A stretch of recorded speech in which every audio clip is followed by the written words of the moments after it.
ಹರಿ ಓಂ ಶ್ರೀಮಾತ್ರೇ ನಮಃ. ಇಂದು ನಾವು ಮಾವಿನ ಹುಮ್ಮಾಣೆ ಮಾಡೋಣ. ಮಂಗಳೂರಿನ ಕಡೆಯಲ್ಲಿ ಮಾವಿನ ಉಪಕರಿ ಅಂತ ಕರೆಯುತ್ತಾರೆ. ನೀವು ಈ ಪದಾರ್ಥಕ್ಕೆ ಏನೆಂದು ಕರೆಯುತ್ತೀರಿ ಕಾಮೆಂಟ್ ಮಾಡಿ ತಿಳಿಸಿ.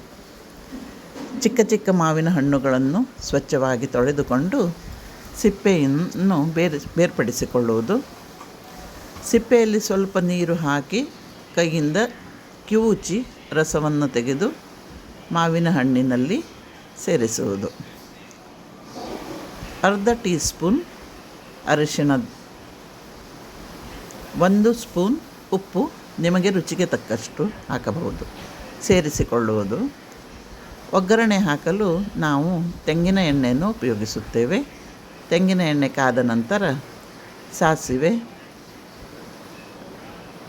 ಉದ್ದಿನಬೇಳೆ, ಇಂಗು, ಸ್ವಲ್ಪ ಜೀರಿಗೆ, ಹಸಿಮೆಣಸು, ಬ್ಯಾಡಗಿ ಮೆಣಸು, ಕರಿಬೇವು ಇಷ್ಟನ್ನು ಒಗ್ಗರಣೆ ಮಾಡಿಕೊಂಡು ಮಾವಿನ ಹಣ್ಣಿನ ರಸದಲ್ಲಿ ಸೇರಿಸುವುದು. ಮಾವಿನ ಹಣ್ಣು ತುಂಬ ಹುಳಿ ಇದ್ದರೆ ಸ್ವಲ್ಪ ಜಾಸ್ತಿ ಬೆಲ್ಲ ಬೇಕಾಗುತ್ತದೆ.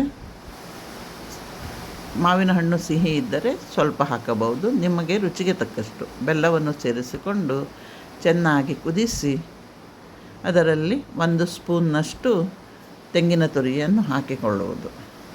ಮಾವಿನ ಹುಮ್ಮಾಣೆ ರೆಡಿ. ಶ್ರೀಮಾತ್ರೇ ನಮಃ.